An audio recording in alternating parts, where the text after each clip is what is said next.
Hello one today நம்ம என்ன word learn பண்ண போகிறோன்னு பார்க்கலாமா? இக்விவக்கல். இக்விவக்கல் அப்படிங்கிறது அன்சர்டைனான, டவுட்ஃபுல் அப்படின்னு சொல்லுவோம் இல்லையா? நம்ப முடியாத ஒரு சந்தேகத்திற்கு இடமான விஷயம்தான் வந்து இக்விவக்கல். ஃபார் எக்ஸாம்பிள் டியூபியஸ், இதனுடைய சினோனிம்ஸ்னு எடுத்துக்கிட்டோம்னா டியூபியஸ் சொல்லலாம். டியூபியஸ்னாலும் டவுட்ஃபுல் தான், சரிங்களா?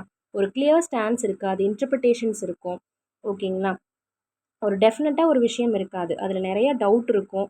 அந்த மாதிரி விஷயங்கள் தான் வந்து ஈக்விவக்கல், ஓகேங்களா? இந்த வேர்ட் வந்து அட்ஜெக்டிவ். ஸோ இதை நம்ம எப்படி யூஸ் பண்ணலாம்னா, ஈக்விவக்கல் ஆன்சர் அப்படின்னு சொல்கிறோம் அப்படின்னா சந்தேகத்திற்கு இடமான பதில் அப்படிங்கிற மீனிங்கில் இதை நம்ம யூஸ் பண்ணலாம், ஓகேங்களா?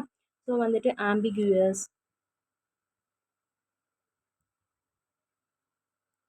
ஆம்பிவலண்ட், இது எல்லாமே வந்து இதனுடைய சினோனிம்ஸ். ஓகே, இதுக்கான க்ளூ இப்போ ஃபிக்ஸ் பண்ணிடலாமா? ஸோ ஈக்விவக்கல் அப்படிங்கிறத நீங்கள் வக்கல் அப்படிங்கிறத லோக்கல்னு எடுத்துக்கோங்க.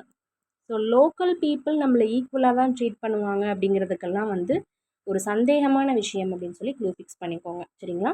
லோக்கலில் இருக்கக்கூடிய மக்களாக இருந்தாலும் ஒரு லோக்கல் அத்தாரிட்டியாக இருந்தாலும் அவங்க அவங்க நம்மளை ஈக்குவலாக ட்ரீட் பண்ணுவாங்களா அப்படிங்கிறது ஒரு சந்தேகமான விஷயம் தான், ஓகேங்களா? டுமாரோ ஒரு வேர்ட் லேர்ன் பண்ணிக்கலாம். Thank you, have a nice day.